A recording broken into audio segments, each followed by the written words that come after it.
내노라 하는 기업들이 넘쳐나는 유럽에서도 가장 비싼 기업이 있었습니다. 바로 독일의 SAP인데요. 전 세계 수만 개 기업의 회계, 인사, 물류 시스템을 이 회사의 소프트웨어가 돌리고 있었죠. 그야말로 전 세계 기업들의 심장 같은 존재였는데요. 그런데 지금 이 회사의 시가총액이 고점 대비 무려 약 1,500억 달러 넘게 증발했습니다. 하루 만에 주가가 15% 넘게 폭락한 날도 있었죠. 그야말로 대폭락이었고 사람들은 큰 충격에 빠졌어요. 게다가 이건 비단 SAP만의 이야기가 아닙니다. 세일즈포스, 어도비, 서비스나우 같은 미국의 대표 소프트웨어 기업들도 고점 대비 30%에서 40%까지 빠지며 줄줄이 무너지고 있거든요. 상황이 이러자 업계에서는 이 현상에 이름까지 붙였습니다. 사스포칼립스, 즉 사스의 종말이라는 뜻이죠. 도대체 이 탄탄했던 기업들에 무슨 일이 벌어진 걸까요? 지금부터 그 배경과 구조를 함께 살펴보겠습니다.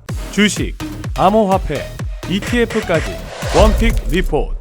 먼저 사스가 뭔지부터 간단히 짚고 가볼게요. 사스는 서비스형 소프트웨어라는 뜻인데요. 쉽게 말해 예전에는 소프트웨어를 CD로 사서 컴퓨터에 직접 깔았다면 지금은 인터넷에 접속해서 매달 구독료를 내고 쓰는 방식입니다. 넷플릭스를 생각하면 이해가 쉬운데요. 영화를 한 편씩 사는 게 아니라 매달 돈을 내고 원하는 만큼 보는 것처럼 기업들도 소프트웨어를 매달 구독료를 내고 쓰는 거죠. 이 모델이 워낙 편하다 보니 전 세계 기업들이 앞다퉈 사스를 도입했고 고객 관리는 세일즈포스, 인사 관리는 워크데이, 디자인은 어도비, 회계와 물류는 SAP처럼 업무 영역마다 각각 다른 사스를 구독하는 게 기업 운영의 표준이 됐습니다. 직원 한 명당 월 구독료를 내는 구조다 보니 직원이 많을수록 매출이 늘어나는 정말 안정적인 사업이었죠. 그래서 사스 기업들의 주가는 수년간 승승장구했습니다. 그런데 바로 이 구조를 AI가 정면으로 흔들기 시작했습니다. 이 변화를 가장 극적으로 보여준 사건이 하나 있는데요. 바로 핀테크 기업 클라르나의 사스 탈출입니다. 클라르나는 유럽의 대표적인 선구매 후결제 핀테크 기업인데요.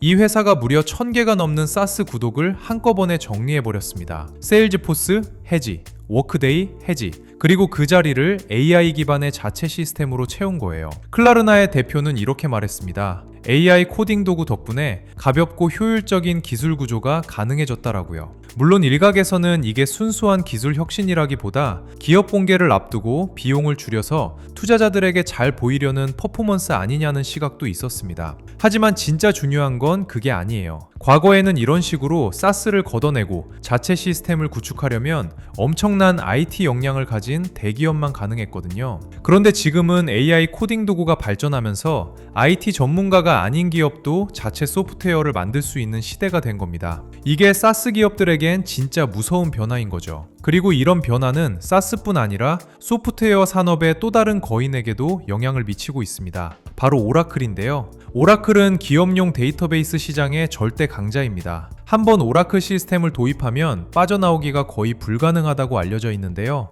업계에서는 이걸 행성을 옮기는 것과 같다고 표현할 정도였죠. 왜 그런지 비유를 들어볼게요. 회사의 모든 데이터가 하나의 거대한 창고에 들어있다고 생각해보세요. 이 창고의 구조가 너무 복잡해서 다른 창고로 물건을 옮기려면 하나하나 분류하고 다시 포장하고 새 창고에 맞게 재배치해야 하는데 그 과정에서 물건이 깨지거나 사라질 수도 있는 거예요. 그래서 대부분의 기업들은 차라리 비싼 유지비를 내더라도 그냥 쓰는 걸 선택했죠. 이걸 업계에선 벤더락인, 쉽게 말해 한번 들어가면 빠져나오지 못하는 구조라고 합니다. 그런데 정말 놀랍게도 이 난공불락의 오라클에서도 탈출에 성공한 사례가 나왔는데요. 바로 카카오입니다. 카카오는 2019년부터 글리제 프로젝트라는 이름으로 오라클 탈출 작전을 시작했어요. 글리제는 지구 밖에서 생명체가 살 수 있는 행성의 이름인데 오라클이라는 행성을 떠나겠다는 의지가 담긴 거죠. 그리고 약 6회에 걸친 작업 끝에 거의 모든 계열사 시스템에서 오라클을 걷어내는 데 성공했습니다.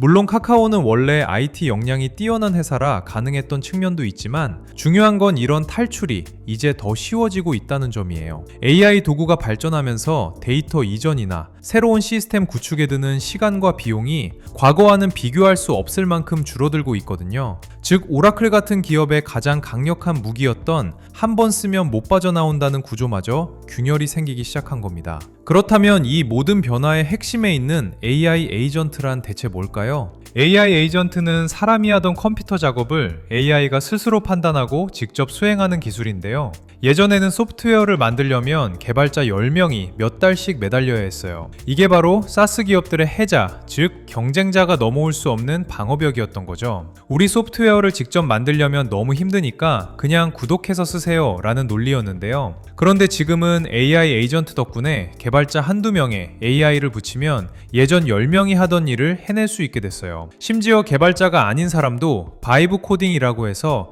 AI에게 이런 프로그램 만들어줘 하고 말하면 일정 수준의 소프트웨어를 뚝딱 만들어내는 시대가 열리고 있습니다. 이렇게 되면 기업 입장에서는 생각이 바뀔 수밖에 없죠. 매달 비싼 구독료를 내면서 사스를 쓸 필요가 있나? 차라리 AI로 우리한테 딱 맞는 시스템을 직접 만들자.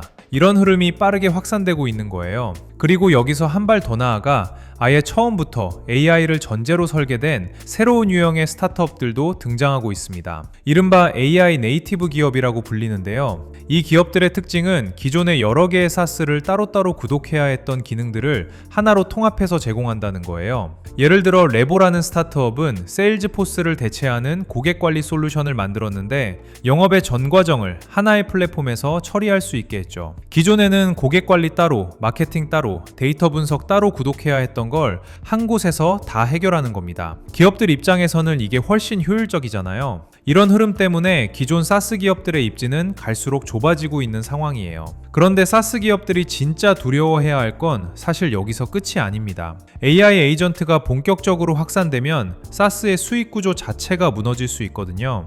앞서 말했듯 전통적인 사스 모델은 직원 한 명당 월 구독료를 받는 구조잖아요. 그런데 AI 에이전트가 사람의 업무를 대체하기 시작하면 기업은 직원 수를 줄이게 되고 직원이 줄면 구독할 계정 수도 줄어들죠. 즉 AI가 발전할수록 사스 기업의 매출 기반 자체가 쪼그라드는 거예요. 이걸 업계 전문가들은 소프트웨어가 세상을 먹었다면 이제 AI가 소프트웨어를 먹고 있다 라고 표현합니다. 물론 기존 사스 기업들도 가만히 앉아 있는 건 아닙니다. 세일즈포스, 서비스나우, 스노우플레이크 같은 기업들도 앞다퉈 자체 AI 에이전트를 출시하며 반격에 나섰죠. 하지만 현실적인 평가는 그리 긍정적이지 않은데요. 기능 차별화가 크지 않고 고객 도입 속도도 느리다는 겁니다. 게다가 이 기업들의 AI 기능은 결국 오픈 AI나 엔스로픽 같은 외부 AI 모델에 의존하고 있어서 수익의 일부를 모델 제공사에 내줘야 하는 구조예요. 또한 여기서 끝이 아닙니다. 이보다 더 근본적인 문제도 있는데요. 기존 사스 기업이 AI로 전환하려면 자기가 팔고 있는 기존 상품의 가치를 스스로 깎아내려야 하는 모순에 빠지게 돼요. 경영학에서 말하는 혁신가의 딜레마가 정확히 여기서 발생하는 거죠. 새로운 기술로 전환하면 기존 매출이 깎이고 전환하지 않으면 시장에서 도태되는, 이러지도 저러지도 못하는 상황인 겁니다. 그렇다면 모든 소프트웨어가 다 위험한 걸까요? 이게 꼭 그렇진 않습니다.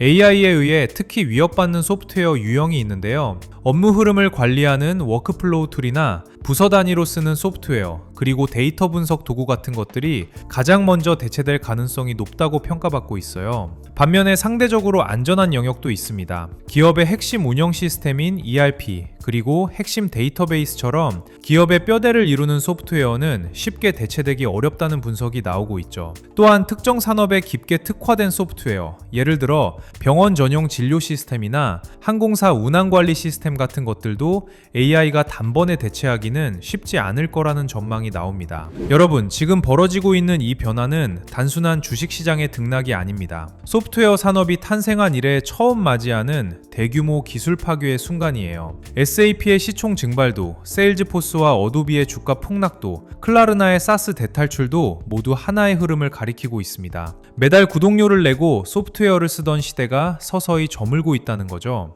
물론 사스가 하루아침에 사라지진 않을 겁니다. 하지만 분명한 건 AI를 얼마나 깊게 자기 것으로 만들었느냐가 앞으로 소프트웨어 기업의 생존을 가르는 핵심 기준이 될 거라는 점이에요.